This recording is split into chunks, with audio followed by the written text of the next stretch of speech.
Hey hi. So இந்த social மீடியாவில் வந்துட்டு அந்த 370 ருபீஸ் பிரியாணி அந்த இஷ்யூ வந்துட்டு போயிட்டுருக்கு. தெரியாதவங்களுக்கு சொல்கிறேன். ஒரு ஸ்டாண்டப் காமெடி ஷோவில் வந்துட்டு ஒரு மேன் கூட சொல்லக்கூட வரல. அவர் வந்து சொல்கிறாரு, நான் ஒரு பொண்ணை வந்து டேட்க்கு கூப்பிட்டு போனேன். நான் 370 ருபீஸ்க்கு ஒரு சிக்கன் பிரியாணி நான் வாங்கி கொடுத்தேன். அவள் சாப்பிட்டு நான் வீட்டுக்கு கிளம்புறேன், நான் வந்து வீட்டில் ட்ராப் பண்ணிடுறேன்னு சொல்லிட்டேன். 370 ருபீஸ்க்கு நான் உனக்கு பிரியாணி வாங்கி கொடுத்துட்டு இப்போ உனக்கு வீட்டில் போய் விடுறதா? நான் வாங்கி கொடுத்ததுக்கு எனக்கு ஏதாவது வேணும். He asking for sexual things. Comedy ஷோவில் வந்து ஒரு காமெடின்னு சொல்லி இப்போ ஒரு பிரியாணி நான் ஸ்பெண்ட் பண்ணியிருக்கேன், நீ எப்படி வீட்டுக்கு போகலாம், அதுக்கு பதிலாக எனக்கு நீ ஒன்று பண்ணிட்டு போ அப்படின்னு சொல்கிறான். சொல்லிவிட்டு அவன் ஏதோ பண்ணவும் செஞ்சுருக்கான். என்ன சொசைட்டியில் நம்ம வாழ்கிற சொசைட்டி வந்து கேவலம்னு சொல்லிட்டு டே பை டே நீங்கள் ப்ரூவ் பண்ணிகிட்டே இருக்கீங்க.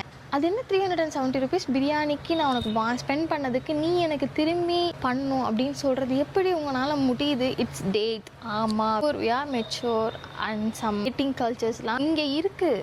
அவ்வளோதானாங்க ஒரு பொண்ணோட ஒர்த்து.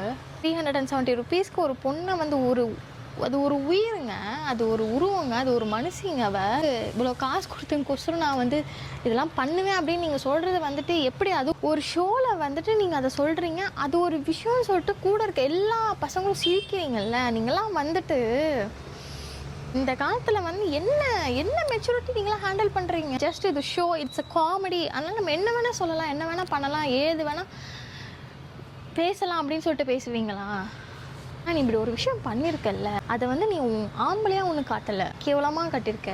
லாஸ்ட் ருப்பியை கூட நான் வந்து ஸ்பெண்ட் பண்ணுவேன் அப்படின்னு சொல்லிட்டு இருக்கேன். இந்த மாதிரி ஒரு சொசைட்டியில் இப்படியும் இருக்காங்க, இவ்வளோ கேவலமாகவும் இருக்காங்க.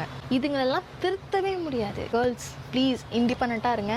நீங்கள் உங்கள் சொந்த காலில் நில்லுங்க. நல்லா படித்து நல்ல வேலைக்கு போய் நல்லா சம்பாரிச்சு நீங்கள் நீங்களே பார்த்துக்கோங்க. உங்களுக்கு தேவையானதை நீங்களே வாங்க. என்ன டேட்டுக்கு போனால் நீங்கள் பில்லை பே பண்ணுங்கள். உன்னோட ஒர்த் தெரிலனா நீலாம் ஒரு ஆம்பளே இல்லை. என்ன 370 ரூபா பிரியாணி, 3700 ரூபாய்க்கு பிரியாணி நீ சம்பாரித்த காசில் வாங்கி நீயே உக்காந்து சாப்பிடு.